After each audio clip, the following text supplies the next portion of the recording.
They say at night, if you cry too loudly, a shadow comes for your tears. It collects them, one by one, and when it leaves, your sorrow does not disappear. It simply finds a new home in someone else's life. In the quiet village of Okpala, this story was whispered from mother to child. A story about the collector of tears, an ancient being that gathers human sorrow in clay jars. No one knew where it came from. No one knew how old it was. But the elders knew one thing. If it kept collecting tears, one day the whole village would pay the price. The elders always warned the children, do not cry too much at night. Do not let your sadness wander in the dark, because the collector is always listening.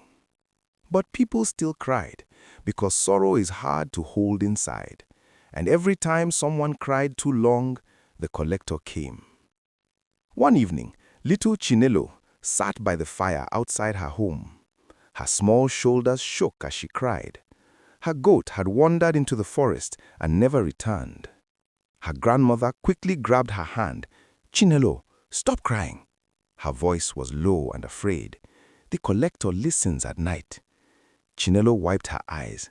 But Grandma, I miss him so much. I can't stop crying.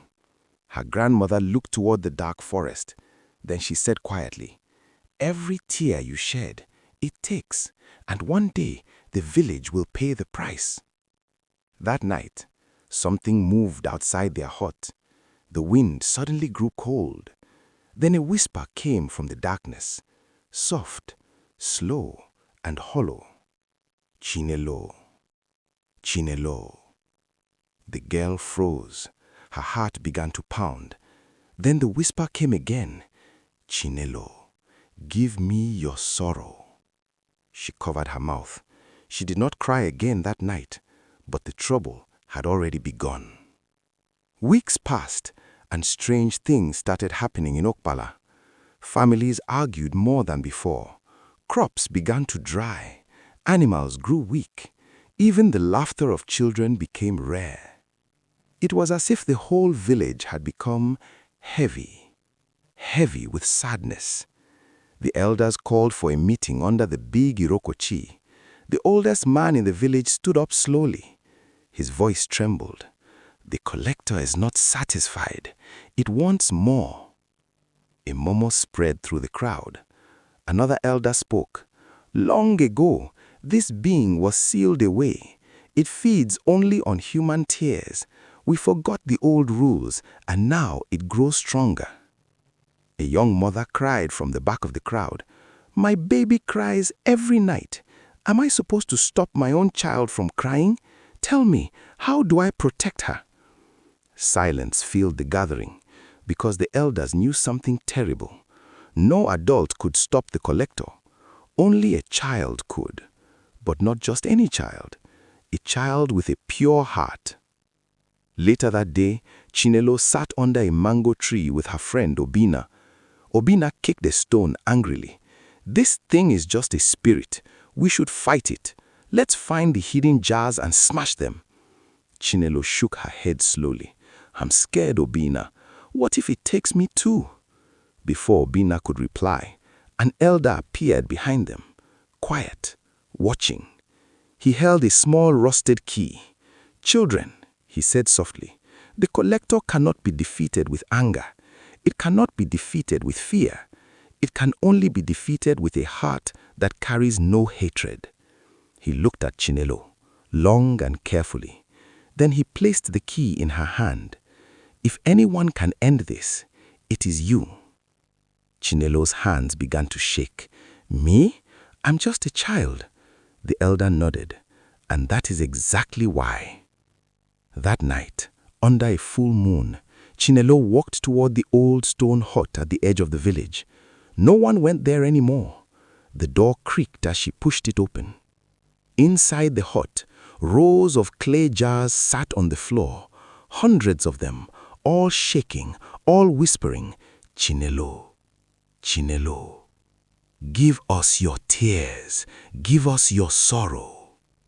Then the room grew cold. A dark shape rose from the shadows, tall, thin, holding a cracked jar close to its chest, the collector of tears. Its voice sounded like wind through dry leaves. I feed on sorrow. It is my life. Chinelo took one small step forward. Her voice was calm. No, I will not give you my sadness. The shadow tilted its head. Then Chinelo said something no one had ever said before. I will take yours instead. The room fell silent. The jars stopped shaking. Why? The collector asked slowly. Chinelo looked at the cracked jar in its hands. Because you are lonely. You collect sorrow because you have too much of your own. For the first time, the shadow did not speak. Then suddenly, crack! One jar broke. Then another. Then another. Soon the room filled with a rushing wind. Thousands of whispers escaped into the air. All the tears the collector had gathered for generations were finally free. Chinelo began to cry, not from fear, but from compassion. And as her tears touched the ground, the shadow slowly faded until nothing remained. Chinelo ran home. Her mother pulled her into a tight embrace. Child, you faced something no one else could. Chinelo whispered, I had to, Mama. Sorrow was never meant to live inside jars. People deserve peace. The elder later placed his hand on her head. You have done what adults could not. Chinelo looked up. Will the collector ever return? The elder smiled gently. If our hearts stay pure, that is the one thing it could never steal. The next morning, something had changed in Okpala. The wind felt lighter. The fields looked greener. Children laughed again, and no whisper ever came from the forest again. From that day on, no jar of tears was ever seen again, and the people of Okpala never forgot the lesson. Sometimes, the strongest heart in the village belongs to the smallest child. If you had the chance to face the collector, would you give up your sadness to save others? Subscribe for more African folk tales that will stay in your mind long after the story ends. And tell me in the comments, would you have been brave like Chinelo?